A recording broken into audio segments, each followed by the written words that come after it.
Greetings, everyone. Pete Pardo here from Sea Tranquility. Welcome to another episode of The Monsters Den. It is a recap night of the Exhumed 24-hour Horror-Thon Film Festival in Phoenixville, Pennsylvania, at the prestigious and legendary Colonial Theater. And they were sitting right next to me during the whole weekend, and they're sitting right next to me here in the Zoom tonight here on The Monsters Den. Chris Allo and Craig Kaminski, welcome, gentlemen. What's Thanks going for on, having me, fellas? Pete. Good to see you boys again. Yeah, I got my program. Yes. The program. I had the shirt that Craig got me, but I wore it the other day. I saw. Yeah. So, It's in the wash. I should have saved it to wear it for today. I'm wearing my other Exhumed Film shirt though. So Yeah, that's right. I got my brand new prom night shirt. Nice. nice. So, for those of you who maybe forgot or didn't catch our episode last year when we recapped the Exhumed 24-hour Horror-Thon, basically how it works is 24 hours straight of films, 15 played this particular year. There's no breaks other than like 5 minutes of trailers in between. So the projectors are constantly running and they don't tell you the movies ahead of time. So basically, all you get is this cool little program with a bunch of clues. Yep. And the clues and the set, and they tell you exactly when the movies start and end, and the approximate times and all that sort of thing. So they give you these clues. You got to fill out if you want to play along. They give you like a little sheet to fill out, guessing the films, and then at the end of the festival, they announce who got the most right, and they have all sorts of prizes and stuff like that. So as someone, I haven't been to nearly as many as these two guys have. This was only my second one ever. I love doing the filling out the sheet and trying to figure out what films are going to be played because it's kind of like a cool challenge, right? Although I wish that they had better lighting in the damn theater when they want you to film. Yeah. It was like pitch black last week. Well, and the back of the program in really teeny writing lists all the movies that they've shown over the prior 14 marathons, which they don't repeat any. Right. For going from year to year. So whatever the clues are inside is not something that they had shown over the prior no years. repeats. Right, because there's 15. This was the 15th marathon, and they show between 14 and 15 movies at every marathon. And what's the math on that? I got a calculator here. 14 to 15. That's over 200 movies. 15. Yeah, it's 225 movies that they've shown just at the marathons alone. So all in 35 millimeter yes. film, except for a couple, I think, that they showed digitally. Yeah, very, very few, and hardly any, maybe one or two repeats. But that's it. I mean, it's mostly all new material. So it is difficult to come up with the titles. But I did it one year, but the year I did it, it was already. That was probably 10 years ago. It was easier to figure out than it is now. Right. Yeah. So, and I haven't been to that many, so I don't really know all that was played already, other than what's on here. And like I said, you get in the theater in the morning because of course they open the doors at like 10 a.m. Everything starts at noon, and they never turn the lights up in there. So literally, I'm looking at this; it's like pitch black, and I'm trying to read all, and it's really hard to do. I probably should just take it out into the lobby and go do this, I guess, in future years, or bring a little flashlight or whatever. But that's my issue, not anybody else's. But so it's flashlight, and I think looking at this now, Pete, a magnifying glass. Yeah, bring your bifocals. Holy crap! Yeah, definitely. That too. It's tiny print, so. But I really like one of the winners this year. One of the reasons how he got so many right is he basically took his stab and he would come up with a couple different titles for each clue, and then he would look at the runtime, because they give you the runtime of these films, and then he would go and do research to find out which one best fits with the runtime. So that I never thought of that, because I think that might have, because there were a couple that I got wrong. What the film actually was also in consideration, but I went with a different film. I think if I would have looked at the times, I would have narrowed it down a little bit better. Yeah, but the other thing too to keep in mind, they open the doors at 10. They collect these the ballots by like 11:30, 11:45. So you really don't have a lot of time to put into this. No, you don't. No. You know, and not for nothing too. If you're like somebody like me that knows a lot of people, then it's a lot of people saying hi and handshakes and how you doing, and you know, so it's really difficult to sit down and bang this out and come up with, you know, the winning ballot, so to speak. And I was doing my best to try and help Pete. You know, I think looking at these, I believe I got 2 out of 15 correct, and it was I mean, they're very vague. You know, the very vague clues. Yeah, I know I got 1 out of these 15, and I was trying to help Pete, but it's always, for me, I know it's always a mix of, wow, I'm very excited, and B, holy Christ, I'm already fucking tired. Yeah. So, you know, from and lack well, of sleep, this year early, even more so, because all 3 of us were at the Maiden saw show. Iron Maiden in Newark, New Jersey the night night before. So we were all sleepier than normal. Yes, Yeah. correct. Yeah. So what we're going to do, as we did last year, is we're going to go through all these films clue by clue, and we'll read off the clue, and then maybe we'll give like what we thought it might have been, and then we'll tell you exactly what the film was. So Craig, you want to kickstart us with the first couple? Sure. Movie number 1 that started a little after 12 on Saturday. Infamous and incredibly influential psychological thriller / proto slasher. The movie, I didn't know. I couldn't think of anything for this, but the movie turned out to be Peeping Tom from 1960, which ironically was just shown a few days ago on Sunday night on Turner Classic Movies. So I was actually watching some of it and showing it to my wife. You know, said, "Hey, look at that! That was the first movie of the marathon." It was I liked it. It was a little bit of a little different, you know, to start with. At least I thought. I mean, last year the first movie was The Exorcist, and this one, another well-regarded movie, although not at the time. It's I think the years have been kinder to it over the years, and now it's relegated as a classic, but certainly not 62 years ago. It was not considered a classic, but I liked it. Very colorful. Some good kill scenes, flash of nudity, which I was not expecting to see in 1960, and just some really good acting. Had some twists that I wasn't expecting with the blind mother, and no, I enjoyed it. It was a good kickoff for the festival. Cool, ingenious, and I own the film, so I've seen it before. It's cool to see it on the big screen. The way he had the video camera, or the camera itself, with the little mirror, and then the little like little sword thing, right? The dagger on the tripod leg. Yeah, really interesting, right? It's like, so not only I'm filming you, I'm going to kill you with this thing, and you're going to watch yourself die. Very, very ingenious, I thought, for 1961, right? Pretty cool. Yeah, and very forward thinking too. I mean, just with all showing the parts where he's showing, I forget her name, the tenant who's living with her blind mother, just showing her all these home movies that his dad, who was a scientist, took as a kid, as kind of like showing why he is the way he is. A little creepy. He's so fucked up. You know? Yeah. Yeah, really creepy. I mean, Psycho came out in 1960 also, but this you know, took it, and being in color too, I think added a little bit to it, and showing the porno scene, with, you know, back then in places where, you know, obviously not like it was today. You'd have to get pictures, and it was interesting. I thought it was a good way to start.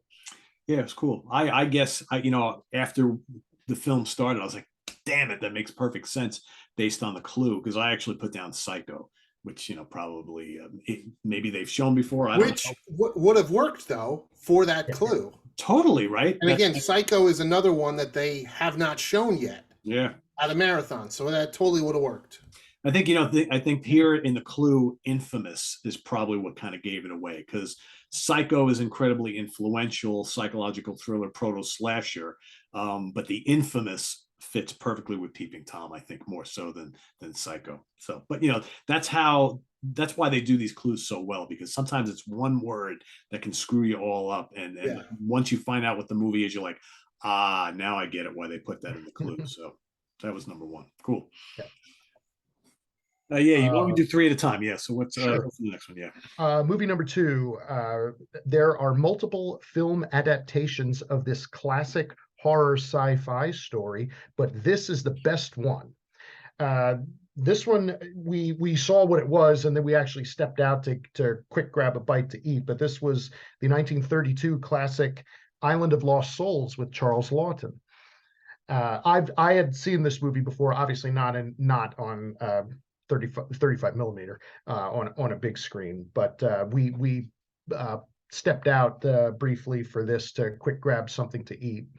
So I think we only saw a little bit of the beginning, and that was it. But I know we were thinking possibly this one could have been War of the Worlds, possibly a Frankenstein Invisible Man. Yeah. Pete thought Invisible Man. Yeah.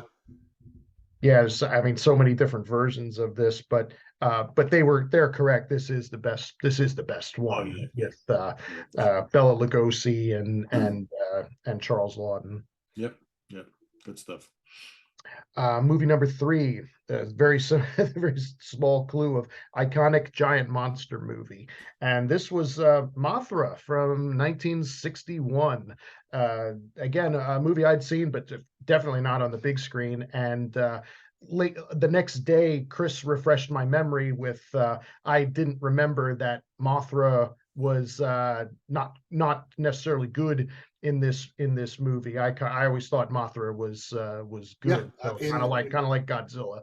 Yeah, in all three movies, Mothra, really Godzilla, since that started it, but Godzilla, Rodan, and then Mothra, all three of them are heels in their origin movies. Yeah. It's later on that they become baby faces, but they all start out as bad guys. Yeah, I didn't remember that. But it was fun. It was fun to see that on the big screen with, and being how colorful it was, especially once Mothra comes out of the cocoon on the big radio tower and is flying around.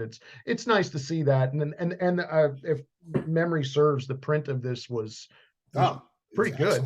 It was really good. Yeah, it was really good. Yeah. I personally, for this one, I was hoping for the 1933 King Kong or the 1976 King Kong, either one of those. Yeah, because it said iconic, right? Right. Yeah. So to me, Mothra. To me, there's two iconic giant monsters. There's King Kong and there's Godzilla, and then there's everybody else. Yeah. To me, Rodan and Mothra are not quite iconic. Yeah, those are. Get it. They're trying to throw us off, so I get much as we like them, much as I got fucking Mothra and Godzilla toys all over. They're fucking B-listers. Compared to the two kings, so but it was a great choice. Yeah, it definitely was.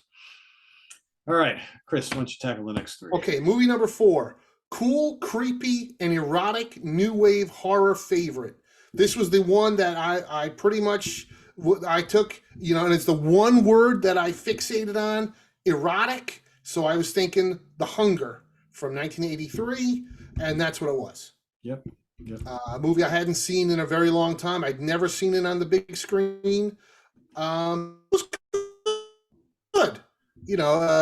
Good cast. Susan Sarandon, Catherine Deneuve, and David Bowie, who, man, the fucking David Bowie makeup from Dick Smith is incredible, much like the old man makeup that he did in The Exorcist.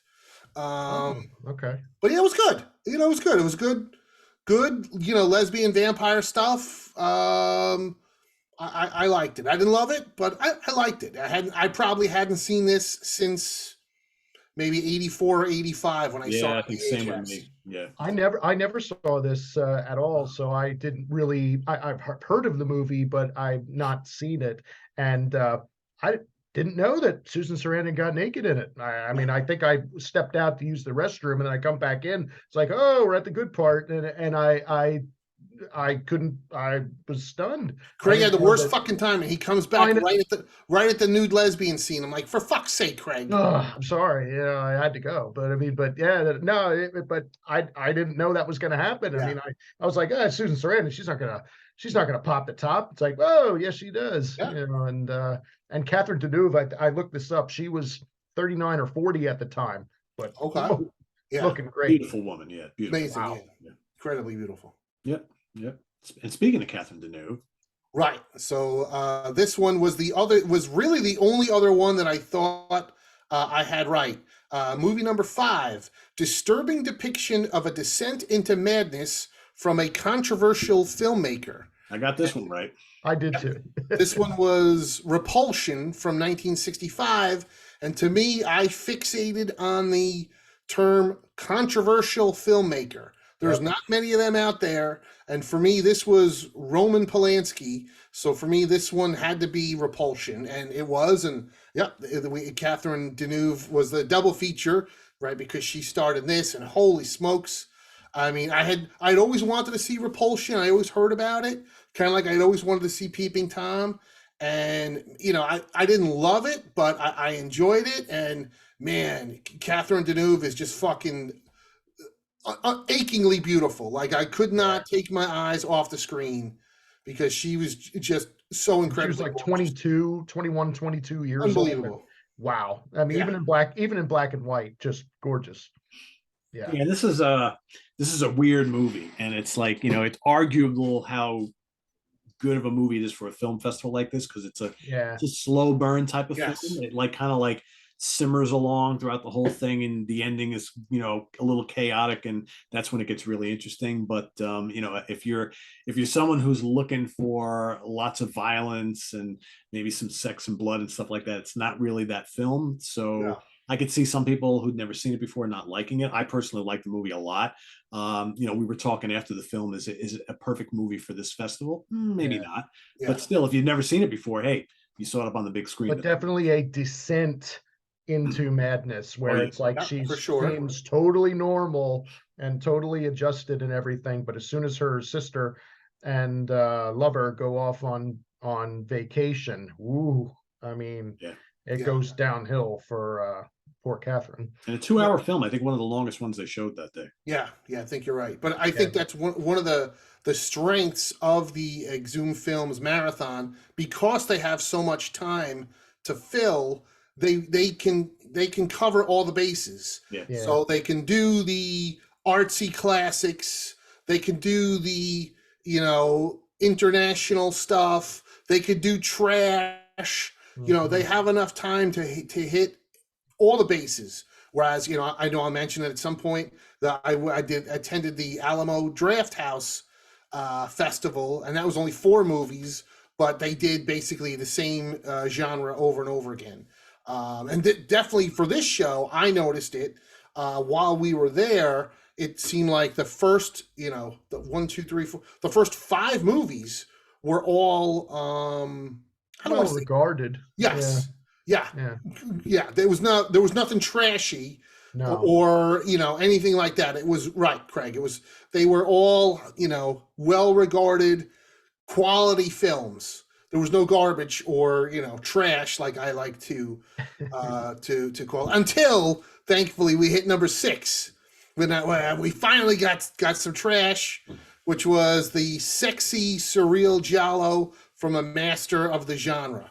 I mean, this could have been anybody, but it wound up being 1971's A Lizard in a Woman's Skin from Lucio Fulci, which I was very happy to see on the big screen, because I'd never seen this before, and I always enjoyed this movie.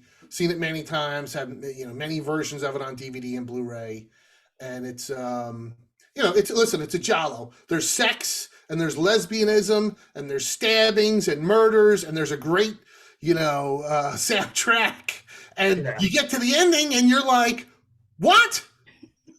But that's Italian sleaze cinema. It doesn't fucking matter by the time you get to the end. This big acid trip with lesbians and blood and killing and Anita Steinberg. Scenes. And Yeah, I didn't. I was the only version I ever saw of this, I think, was on YouTube when the three of us did the Fulci ranking Oh, some okay. months ago. So this was way better to see, obviously in larger proportions, Look to great, see the yeah. lovely ladies, but it was clearer.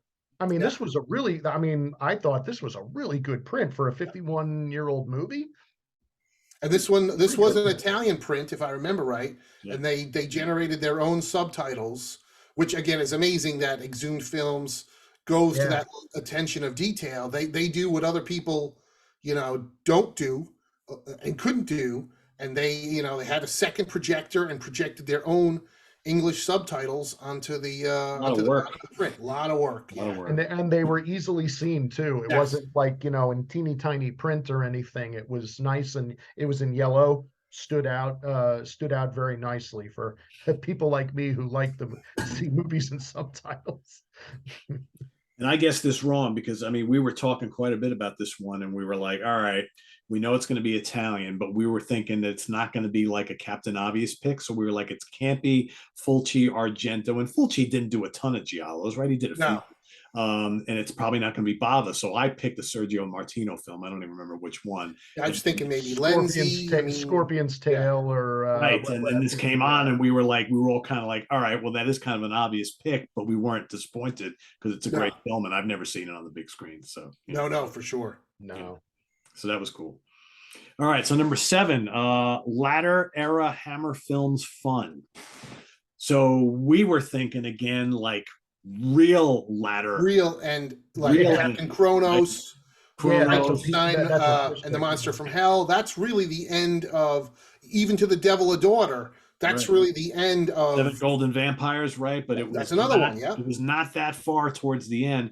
It turned out to be Twins of Evil, which is a terrific film. And for my money, probably the most fun film of the entire. I think it was my favorite too. Yes, agreed. It's the entire fest. The entire fest, this was my single favorite. And of the, my personal goal, or hope, I guess I should say, rather than goal, my personal hope for all these Exhumed fests is to see as many films that off 35 millimeter that I haven't previously seen off of 35 millimeter. Of the 15 movies, Twins of Evil was the only one that I had seen previously. I saw it at the drive-in about like 10, 12 years ago. So it was the only repeat, but it's such an amazing movie. And yeah, by far, it was my favorite of the entire fest. And it was a good time too. Movie number 6, it started at 8:30 and ran till, no, I'm sorry, movie number 7, 10:10 to 11:40. So like 10:30 by the time it came on, still early enough that you're like, still awake and not really struggling to stay awake. And sweet Jesus, Peter Cushing is fucking amazing. I mean, I think he, again, using wrestling terms here, but I think could be the greatest horror actor of all time, because he's completely believable as a heel as he is as a babyface. Yeah. I mean, I love Christopher Lee, but you could never quite buy him as a babyface. Yeah. But man, I always thought this was also one of the more engaging and easy to follow Hammer movies. Sometimes they get a little dull or a little sleepy in parts. This kind of keeps your interest the whole way with the story, with the evil Baron and everything, and the smoking hot Collinson twins. What more can be said about them? And seeing them on a really good print like this too. Yeah. Wow. Yeah, I mean, this is great because it combines like the whole witch hunting thing, like the Witchfinder General type thing, and the vampire story kind of colliding together. And you got all these great actors in here and stuff. Yeah, it's a great movie as is, and seeing it on the big screen was loads of fun. It was my favorite film of the whole week. Even though I've seen it many times. Beheadings, nudity, blood. Yeah. Vampires. I mean, it's got all the makings of a great movie. Yep, exactly. All right, movie number 8, supernatural shocker that serves as a spiritual successor and pseudo sequel to a popular Italian horror series. I couldn't, for the life of me, nothing. I had no idea what this was. I heard somebody say like, "Oh, Zombie 4 or Zombie 5." I was like, "Well, that makes sense," but it was neither of those. It was neither of those. It was The Church from what 1989, which is connected to the Demons movies. Right. And if I remember right, it was going to come out as Demons 3. And then they just decided to just do it on their own, but there's still some connectivity there. And again, this was another time, this was released straight to VHS in America. And this did not get a theatrical release in America. And this is why this is an Italian print. And again, Exhumed Films went the extra mile by screening a gorgeous Italian print and projected their own English subtitles, which was amazing because this is the only way you would ever see this movie theatrically in America. Because again, this was never released theatrically in America. And if there's no British print, I don't think this came out in England. There's no way to do it other than subtitling it yourself. Yep. And this one I'd never seen before. Pete and I stepped out to run back to my place to grab a snack, which we brought Chris a brown bag of snacky food back for. So I caught like the last maybe 20 minutes or so of the movie. But what I saw, I'm gonna have to. It's on Tubi. I'm gonna have to catch this. That was crazy. Yeah, I've seen this one. See some giant goat guy like raping some woman, and it's like, well, I'm gonna have to rewatch this one. A very young Asia Argento, right? Yes. Father, yeah. So, yeah, it's really like Prince of the John Carpenter movie. It's like a remake of John Carpenter's Prince of Darkness with a touch of demons in there. Yeah, it's pretty nuts. Yeah. Yeah. But well done. As soon as I saw that, I was like, oh, I got to stay for this one. Yeah. So now we're moving into the overnight here. So movie number 9, unpleasant, unsettling psychological horror inspired by a gruesome true story. And Craig actually guessed this one correct. This was the early 70s film Disturbed. Deranged. I'm sorry, Deranged. No, I wrote the wrong one down. Yeah, Deranged, which is basically loosely based on, was it Ted Bundy, right? Nope. Ed Gein. Ed Gein. Ed Gein, yeah, that's right. Ed Gein, which Ed Gein influenced. The real Ed Gein was a cannibalistic serial killer in the Wisconsin in the 50s, and his story influenced Psycho, and then the Texas Chainsaw Massacre, and then Silence of the Lambs. For so sure. Yeah, probably the most influential serial killer ever.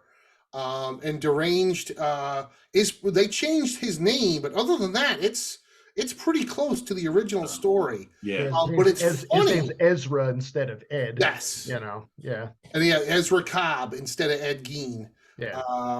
But the movie itself, I'd seen this many times. I have it on disc, but I never saw it with an audience. And wow, yeah, it is quite entertaining and very funny at times with an audience. Audience. Yeah, I thought it worked better. I've seen this movie on the MGM channel when I used to have that. They used to run this fairly often, and watching it by myself, it was like, it's okay and everything. But like Chris said, you put some of the sillier parts. There's some narration with almost like a reporter who pops in, to introduce scenes and say, here's a bartender who's a little over the hill, and she's like kind of hot, and it's like, she's like a hot 30-year-old, and this schlubby news reporter is making fun of her. It's like, wait, what? But it worked better with a crowd, as Chris said. Yeah. Definitely. Yeah, it directed by, I forget his name, but one of the stars of Children Shouldn't Play with Dead Things. Oh yes, jeez, I can't think of it. I forget his name. Yeah, with the beard, mustache. Was it Alan Ormsby? Yes, yeah. So, and I actually, because they were having some problems with the projector during this film, it had stopped a couple times, and it was already. I think I caught like a half hour of it or so, and it was already where we're looking at. It was like 2 o'clock in the morning, and I was fading fast. So I was like, all right, guys, I'm gonna go grab a couple hours sleep. So I did. So I'll turn it back to Craig for the next film, which went on at I think about 3 o'clock in the morning, or maybe even a little bit. Well, and I'll quick just say, Deranged, the star of that was Roberts Blossom, and if that name's not familiar, he's the guy that plays George LeBay in Christine, the guy who sells the car to Arnie. A lot of people also kind of know him as the old man in Home Alone, but not. I prefer to think of him as the guy from Christine, and he's in Escape from Alcatraz. Guy cuts his fingers off in prison. But movie number 10. This was, it says, dumb, trashy, Euro horror, monster on the loose movie that you will probably hate. This was Panic from 1982. I was dozing in and out of this at this time, because we're now at past 3 in the morning now, so I was on my way to Sleepy Town. But yeah, it's kind of a creepy movie of a scientist who does an experiment on himself, and I think his name was Captain Kirk. His character's name was Captain Kirk, and he's sort of melting and moaning a lot. So that's what I would hear a lot of times as I was dozing in and out. But not as bad as that clue would have. But I mean, not a classic or anything, but yeah, once you're at 3 in the morning. Remind me, was this subtitled as well? I don't remember. I don't think it was. Okay. It might have been dubbed, but you could. I'm pretty sure it wasn't, because I just remember all the moaning and the guy like running around, or they're trying to take him out or give him the antidote to the disease that he had or something, and this was where I kind of reached my I was almost at my end to lay down. I was gonna say this one was the tough one for me, because this one is 100% trash, but I like it. I bought it on VHS, DVD, and Blu-ray. This one stars David Warbeck, who also starred a couple movies earlier in Twins of Evil. Oh. I was pissed at myself because I made it like halfway through Panic. So I guess around 4 in the morning, I did fall asleep. And then when people clapped at the end, it woke me up, and I was like, "Shit!" I was pissed that I dozed off. This was the one where I wanted to tap out at this point, and Chris was sitting to my left, and the way to my right was blocked, and he was out, and I didn't want to wake him up, so I toughed it out until the end of the movie, or at least till the trailers started to go into movie number 11, and then Chris woke up, and then the next movie was where I tapped out temporarily. Movie number 11 is weird, absurd, but enjoyable B movie that combines the mad scientist and animals attack genres. This was it's all S's from 1973. As soon as I stayed for the first few minutes of this to see what the movie was, and then I took a break and went out to my car to lay down. And I came back in about halfway through this, or 60% into it. Yeah, I just saw that it had Tim O'Connor, who played Dr. Hewer in Buck Rogers in the first season, and Strother Martin from Cool Hand Luke. Yep. As soon as I saw that in the credits, I was just like, okay, I'm gonna tap out, and I went out to my car to lay down. And then when I got up, I actually startled a blind woman who was walking her dog, because I locked myself. Oh, that's right. Yeah, you remember. I locked myself in my car, of course, for safety. And then when I, beeped, the beep went off, and she was standing right next to my car with the dog, and she had a cane on. She may have been blind, or just, not quite, but she kind of jumped up, and I got out of my car and just started walking back towards the theater. So I think I I set my alarm for like an hour and 20 or something like that before I came back. When I came back, this was during the breakfast break. And I think Pete had come back, but then Chris was gone. And Yeah, I so, stayed for all of Sis yeah, because that's not my kind of 70s trash. But and I read the description for the next one, and I was like, yeah, this sounds like something I could really skip. and I came in during the breakfast break where they had assorted monster cereals and such, and had my first bowl of Fruit Brute, which probably be my last because it tasted too similar to Frankenberry. But came back to my seat.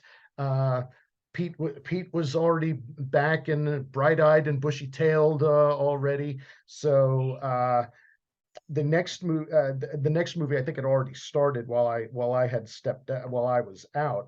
But the clue was Rare and Rarely Screened Ghost Story from the golden age of horror cinema. This was Supernatural from 1933 with Carol Lombard and Randolph Scott.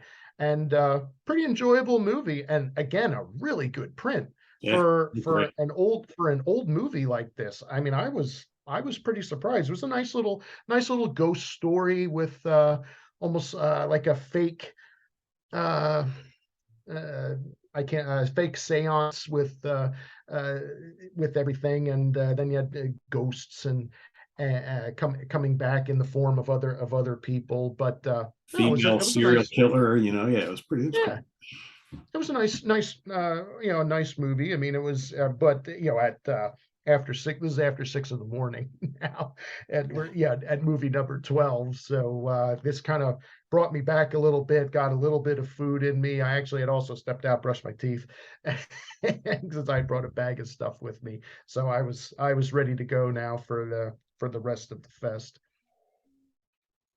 Back to Chris. This one I skipped. I was sleeping in my hotel room. I skipped these two movies. Movie number 13. There are multiple film adaptations of this classic horror sci-fi story, but this is okay. It's definitely not the best one, but it's still pretty good. And that was 1993's Body Snatchers, the Abel Ferrara version of Invasion of the Body Snatchers, which I would have liked to have seen because I have this movie at the house. I like it. I never saw it theatrically, but man, I was on fumes. I needed some sleep. Yeah. So I went back to the hotel, took a shit, took a shower, got some sleep in, and came back at the beginning of the next movie. So I missed all of Body Snatchers. I saw this rented on videotape way back in or in 90, probably 94 when it came out, but I have not seen this movie since. I'm pretty sure have not. I have it on Laserdisc. I think that was the last time I watched it, was on Laserdisc.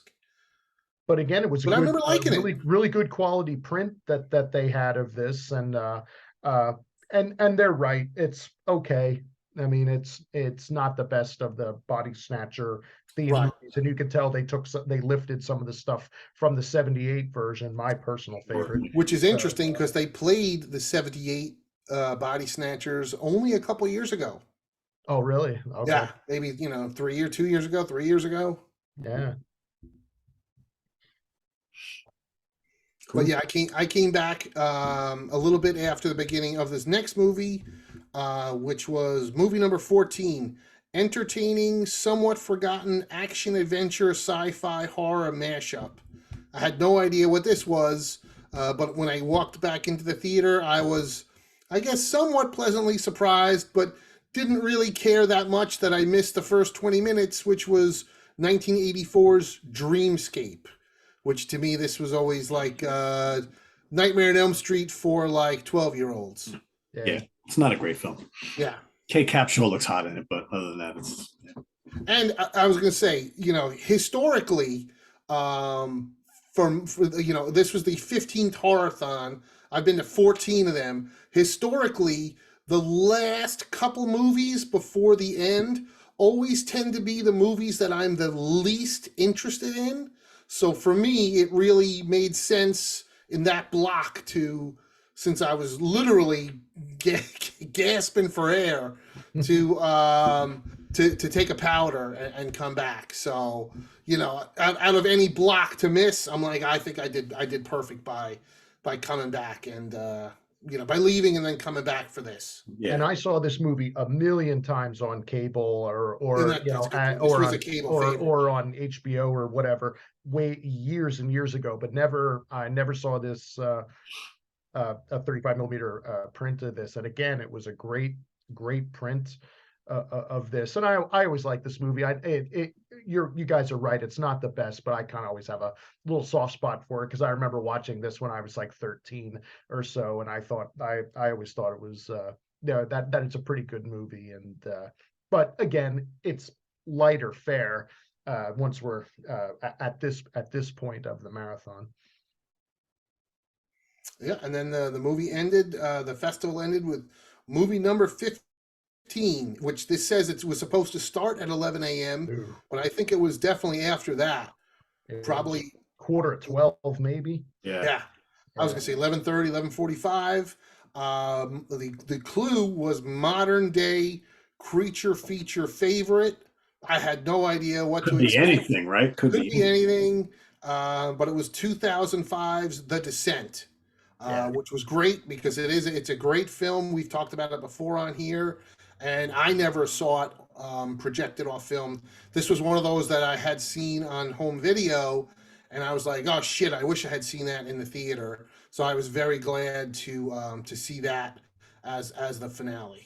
Yeah, I had seen this in the theaters when it first came out. So for me, I sprained my ankles in the overnight leaving Craig's house. So like literally as the morning was moving on, my foot is like throbbing, and I'm like, all right, I love this movie because I'm a huge fan of The Descent, but I'm like, I've already seen it in the theaters and my ankle is killing me, and I have a 3-hour drive to get back home, and I'm like, so I made the decision to skip out a little bit early, and I was like, I hope you're okay now. I'm better. It's still not 100%, but I'm better. Yeah. Oh, Jesus. It's not your fault, man. Well, I didn't have a light on. It's like when we go to leave our house, and my driveway is kind of beveled at the sides, and I shut the light off stupidly, and all of a sudden Pete said, "Oh, he fell down." It's like, of course I couldn't see him. It's pitch black outside, and I was like, "Oh my God, I just killed Pete Pardo at my house while getting chicken dip." You know, but luckily, it's all right. But a good ending film to the festival, I think. Yeah, I thought it was a great way to end the fest, and overall, I really enjoyed it. I think it was one of the better, stronger 24-hour horror movie marathons. And like I said, for me, you know, totally self-serving for myself. Wow, this was great because there was all these movies that I'd never seen before off film, and you know, then there was a couple movies, I guess. Looking at the whole list, I mean, I still haven't seen Body Snatchers, but looking at the whole list, I'd never seen Repulsion and I'd never seen Peeping Tom, and I always wanted to see both of those, and I was glad to finally, you know, catch both of them. Yeah, I saw 9 out of 15 of these previously, but none on the big screen. Yeah. So there you have it, everybody. 24-hour Horror-Thon by Exhumed 2 weeks ago. So before we let you go, though, we've been busy doing some other things since then to get in the spirit of Halloween. There's been all sorts of little mini film fests and special attraction things like that. So let's go back another week or so. Let's see, who wants to go first here? I was going to say we all caught Dawn of the Dead. Yes, let's do that first. Yes. So Dawn of the Dead, which was released theatrically in 1979, and did not have it was re-released temporarily in 1982, but that's a whole nother story, because it was pulled. That was an R-rated cut. Was re-released exclusively through Regal Theaters. I think it's only in like 265 theaters in America. And it was supposed to be from Friday, Saturday, Sunday, and ending on Monday, Halloween. Yeah, Dawn of the Dead in 3D. Producer Richard Rubenstein spent millions of dollars to have Dawn of the Dead cleaned up frame by frame and have it, you know, obviously post production converted into a 3D film. And I saw this in 3D in 2019 with Richard Rubenstein, and I thought it looked great. And now this was a national release, although limited, and we all caught it over the weekend, and I think it looked great. I think it the way George Romero originally shot this, it works. Yeah. There's a lot, there's a lot of things head on, and a lot of things pointed at the camera, like rifles and zombies jumping out at you. Blood, yes, exploding blood and glass breaking and whipped cream. Yeah, right, seltzer, and there was quite a few effects that were jumping off the screen, but for the most part, it was mostly depth that they added, because it is a 2 hour and 7 minute movie. But I thought it worked, as a person that's not a humongous fan of 3D movies. I thought similar to Jaws 3D, not Jaws 3D, but Jaws in 3D, which came out, like a month ago. Yeah. I thought that also, very similar to Dawn of the Dead. It worked. It's a classic movie. You've seen it a million times. Maybe you never saw it on the big screen before, but now you could see it on the big screen with this added 3D effect or gimmick, and I thought it worked very well. Yeah, I liked it too, and not as bright as Jaws was, although that probably has to do with it. Jaws was outside, for most of the time. This is inside with artificial lighting, but worked really well in 3D. I think, as Chris said, with the depth, and then there were parts that things did come out at you at the screen, be it blood, and especially towards the end, where they had, as Chris said, seltzer or whipped cream. There was a part where they're in the bank and they throw money. Up, yes, and all the money kind of looks like it's coming at you. And but no, I thought it was great. I saw this on the big screen before at actually one of the old Horror-Thons some years back, but obviously not in 3D and probably not as clear as this movie was. And my screening, I saw this.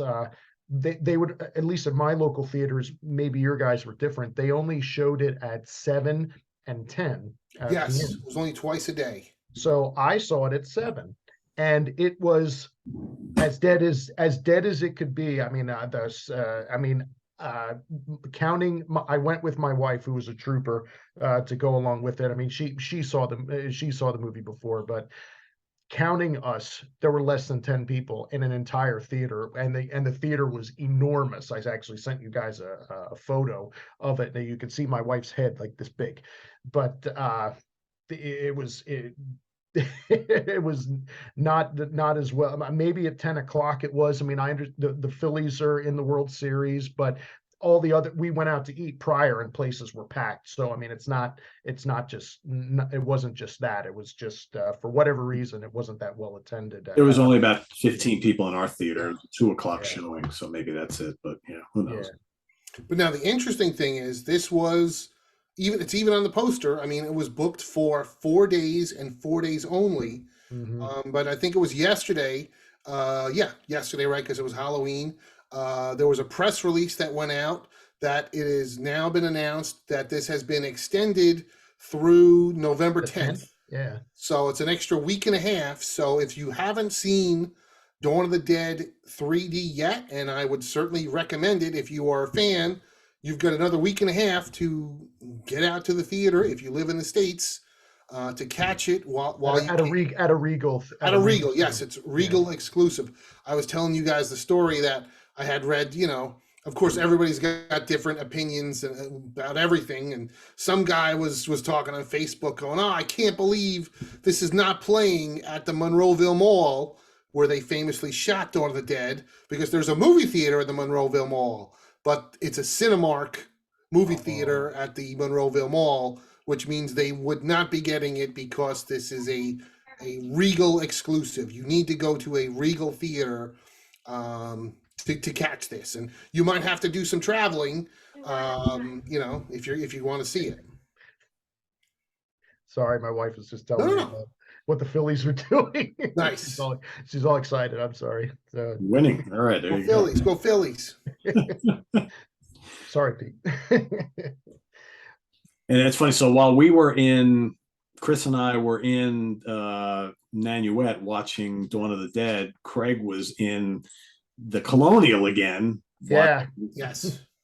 Yeah, I this past Sunday, and luckily I bought my tickets ahead of time. I really didn't think it would be an issue, but and also the Colonial must do this about once a month, where they show a movie with a pipe organ accompaniment. And this month, for its 100th anniversary, they had a screening of the 1922 silent vampire classic Nosferatu with a pipe organ accompaniment. And I got the movie was at 2:00. I got there at 1:45. My ticket was at will call, and I could not believe how full it was. I mean, this was Horror-Thon level full. I was absolutely stunned, and people of all ages, people our age, people younger, children, maybe 10, 12 years old with their parents. It was the balcony was full. During the show was supposed to start at 2. They didn't start until at least 20 after because the line to the concessions was so long. You guys know everybody was out grabbing beer and popcorn and whatnot, and getting tickets at the door. They finally announced that it was a sellout. I don't think it was totally sold out, because I had two empty seats on my left and 3 on my right. So I think it was just they stopped ticket sales. But at that point, there was at least 6. I think the Colonial holds 7 or 750. There was 600 plus in the theater at that time. So it was packed. Wow. And the pipe organ, I didn't when you walk in, the organ was actually kind of obscuring the screen, so it was right there on the stage. But then it lowered down below the screen. So I don't know if the organ is always there or if they brought it in, but it was completely completely your view was free for the movie. The gentleman who played pipe organ was a younger guy. He may have been in his 20s or 30s, and he was great. I mean, this is constant work. It's a 90-minute movie. He constantly was playing some mood music that fit, and they explained beforehand about how Bram Stoker's widow had ordered all these prints of the movie destroyed, and that included the score. So some copies were retained, and then the gentleman who was playing the pipe organ said he would play kind of like by feel of the crowd. So he said, feel free to boo or hiss, or whatever when the vampires are on, or cheer, because then he'll play to that. And it was great. I mean, it was really cool to hear that. The sound, you guys know how the sound is in the Colonial, was wonderful. With just hearing this pipe organ, and the crowd was nice and appreciative, and generally keeping quiet, during this. I mean, it is a silent movie. I've never even seen a silent movie before. I don't even think I've watched a silent movie on television before. So this was my first seeing this, and it's still, I mean, just the way Max Schreck looked, creepy. I mean, the fingers, the fangs, the ears. I mean, it's creepy, and for a 100-year-old movie, I think it was from a DVD. But still, it was cool to have the pipe organ accompaniment playing along with the movie. But again, I could not believe how well attended this was, compared to seeing Dawn of the Dead just a few days prior, how only a few people were at that. This was just jam-packed. And while I was there, I picked up this nice print of the film with the hero or anti-hero, Mr. Schreck, here, along with the pipe organ. So yeah, pretty cool little afternoon at the Colonial. Nice. That's yeah, awesome. we've loved to have seen that. Very cool. Yeah, for sure. Hopkins home run. Okay. They'll probably watch it. It's like, well, wait a second. Philly, that didn't happen tonight. Well, that's because we taped this a couple days early. So, yeah, through the magic of television, Yes. Yes, my All wife's right. got So, last but not least, the Phillies fever. there you go. Last but not least, Chris has a little story to tell of the Alamo Drafthouse. Yes, I attended the Alamo Drafthouse in Yonkers on Saturday. I guess it was October 29th. They do for quite a few years. They've done a festival that they call Dismember the Alamo, where they'll do 4, 5, and at times even 6 horror movies in a row. Sometimes they are off 35 millimeter film. This year was advertised that it would be all digital presentations, but it was supposed to be 4 movies in a row running from noon until about 8 p.m. So I got a pair of tickets for the missus and I, and we went down, and it was unfortunately not nearly as good as I had hoped for. I mean, I'll be honest, none of the Dismember the Alamo festivals have ever really been that good, but this one really completely shit the bed. Long story short, the first movie, it was okay. It was Graydon Clark's The Uninvited, which is from 1987, which is a direct-to-video killer cat movie. I got it. I'd seen it a couple times on cable. Vinegar Syndrome did a Blu-ray about a year ago, and that was the last time I watched it. I bought the Blu-ray, and it's okay. It's it's a cheesy killer cat movie. There's like a gremlin that lives, a little rubber gremlin that lives inside the cat, and it jumps out and eats people. The second movie was the movie I really enjoyed, 1985's Cemetery of Terror, which is a Spanish movie starring Hugo Stiglitz, which also just recently came out on Blu-ray. So again, I'm sure that's what this transfer was from, and it's from 1985. And it's a complete ripoff of Evil Dead. It's a bunch of teenagers that go to an abandoned house and they find the Necronomicon and they read from it, and it creates a whole bunch of possessed zombies.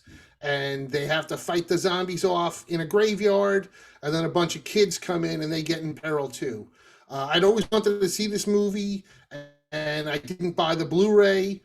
But I liked it. It's stupid. It's cheesy fun, but quite enjoyable. But where this festival completely got derailed was movie number 3, because movie number 3 was not a movie at all.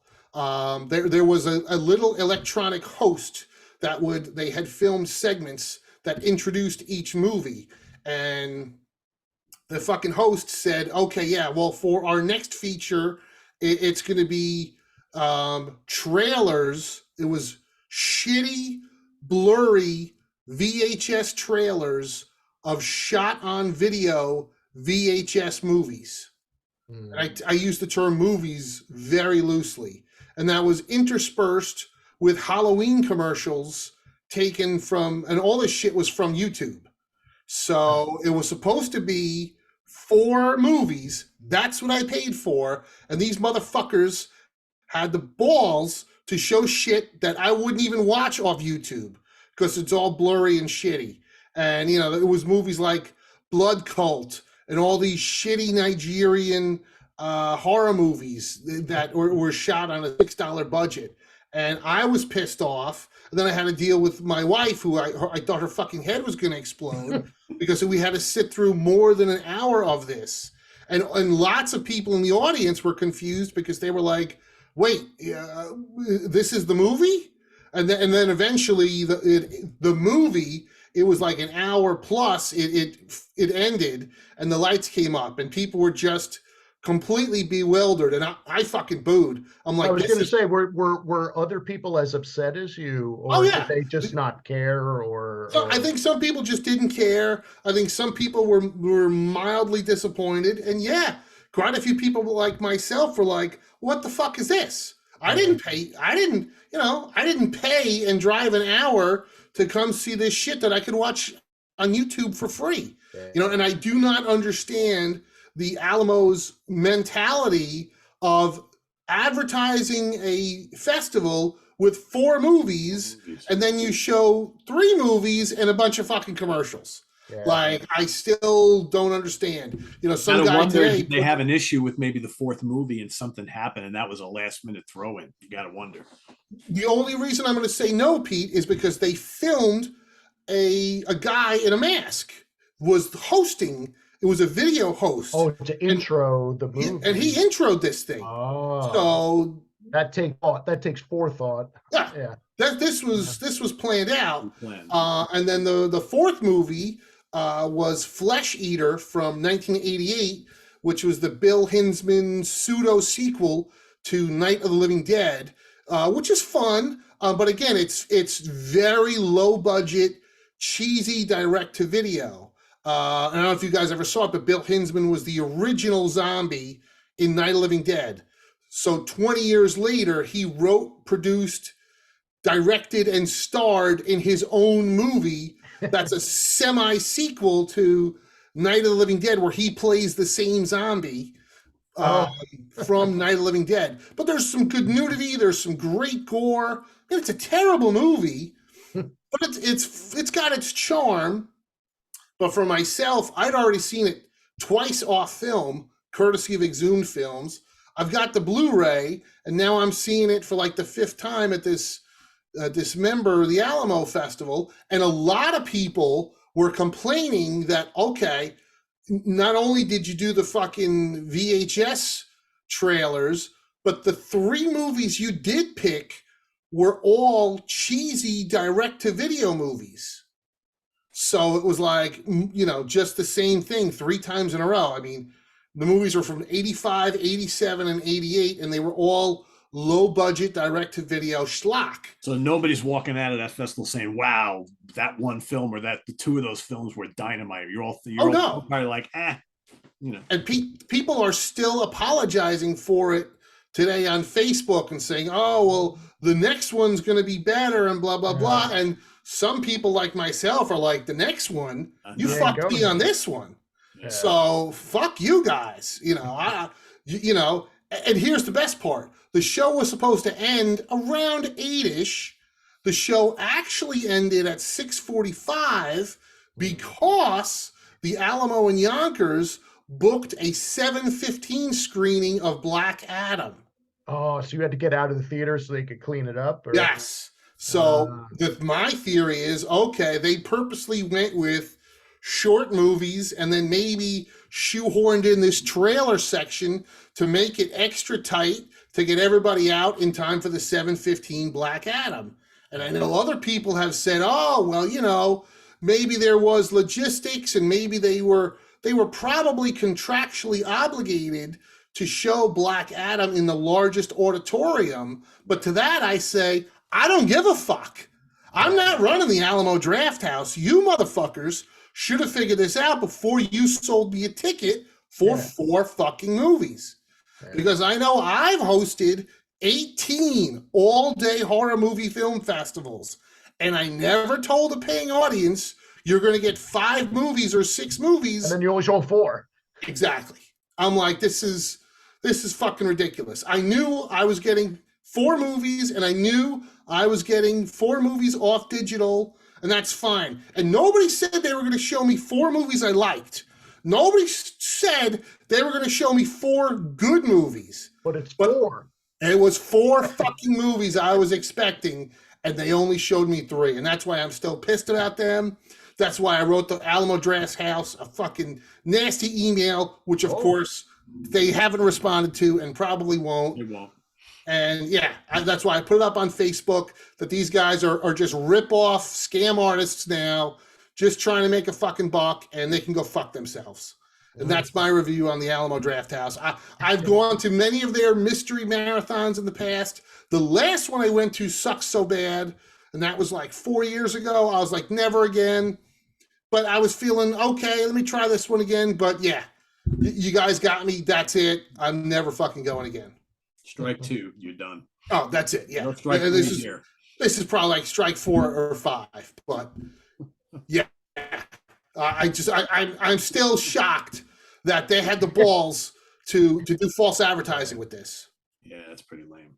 That's pretty lame. All so that they could squeeze in another showing of Black Adam. And I'm like, okay, so the audience that paid $30 a ticket and was going to order more food and drink because they were there all day is going to get fucked over for the audience that's paying $16 a ticket and is only going to be there for 2 hours. Hey, come on. There are hundreds, if not thousands, of cheesy 60 or 70-minute horror films out there that you can run at this if that's all you needed. Yeah. 100%, Pete. 100%, and that's my point. They could have shown anything. Just pick a 70-minute movie of your choice. If you're all going to show them digitally, it's not like Exhumed, where it's like I couldn't get the print of New York Ripper or something like that. Right. You know? I mean, yeah. And that's my upheaval on this. A movie. That's all I wanted was a fourth fucking movie. Again, I wasn't expecting movies I was going to like. Because a lot of friends of mine are up in arms that they were, the shitty, schlocky direct-to-video stuff. Yeah, well. Which I get their argument. They're 100% right as well. But my argument was you advertised for and you did not deliver, and that to me that's just fucking shameful. Yeah. Right. Plus, how can I ever trust you then ever again for any of these other mystery marathons? Yeah, come back. We'll be better next time. Yeah, fuck that. Yeah. I mean, because it's not like they apologized. It's not like they offered anything. It was just like, oh, no, you know what? No, here you go. And that's it. Yeah, no good. And what did they charge for this the whole day? The tickets it was 30-something bucks a ticket. So I spent, I think it was $63 for the 2 tickets. And then, in the food and drinks, it was like another $75. Yeah. Because, listen, the Alamo Drafthouse, their food is not great. And their portions are not great, but you're there. That's the whole gimmick. You're there to eat and drink while you're watching a movie, and that's the one benefit of going to the Alamo as opposed to the Exhumed show. You don't have to get up and miss a movie because you want to eat. You just order it and they deliver it right to your seat. But it's not cheap and it's not great, to be honest. But you're there, so you do it. But man, the whole thing just really fucking burned me. I was like, you guys got to be kidding me. Yeah. No good. It's unfortunate. No. So yeah, that was my story with Dismember the Alamo. All right. Well. Oh, and I just quick wanted to say with back with Exhumed, I'm sorry I didn't show this. When Chris and when we to all the people, since this was the 15th Exhumed marathon, for everyone when we left, they gave out these really nice pint glasses that for everyone who survived till the end. So the glass has pictures of 8 or 9 of the movies. So you got the Island of Lost Souls and Dreamscape, Body Snatchers. Here's Carol Lombard from Supernatural. We got Mothra, Mr. Cushing, the goat thing from The Church, and then the melting guy from Panic. So I believe they're going to sell some leftovers. They said they had leftovers at the next Exhumed film screening, which is this upcoming Saturday. Chris and I shall be attending a 3-movie, I don't know if you want to call it a marathon, but they're all 3D movies on film from 1982-83. So we got Friday the 13th Part 3, Jaws 3D, and Amityville 3D. Cool. All in a row, all in 3D with the glasses. Chris and I shall be attending that in a few days. So that should be a lot of fun. While you're there, if they have them available. I believe that we will grab you one of these should they have them. Cool. So there you have it, everybody. The last 2 weeks of film going for all of us, and it's been a pretty exciting ride as we're leading up to Halloween, which was just a couple days ago, or yesterday. As far as when we taped this episode, it was yesterday, but as far as you're all concerned, a couple days ago. So thanks for watching, and stay tuned for more fun stuff here on the Monsters Den in the weeks ahead. We're going to be doing a Planet of the Apes series ranking that's coming up in just a few weeks. Also Dan and Davey and myself will be reviewing the new Blu-ray of the 1930s classic Dr. Jekyll and Mr. Hyde, which just came out on Blu-ray, as well as Mark of the Vampire, the old Bela Lugosi classic. They both are seeing their first ever release on Blu-ray, so we'll be reviewing those coming up, as well as all sorts of other stuff. So stay tuned for that and more here on the Monsters Den. This is on the web at www.seatranquility.org. We're on Facebook, we're on YouTube, all together. All the damn time. For Chris Allen, Craig Kaminski, I am Pete Pardo. Thanks for watching, everybody. See you real soon. Bye-bye.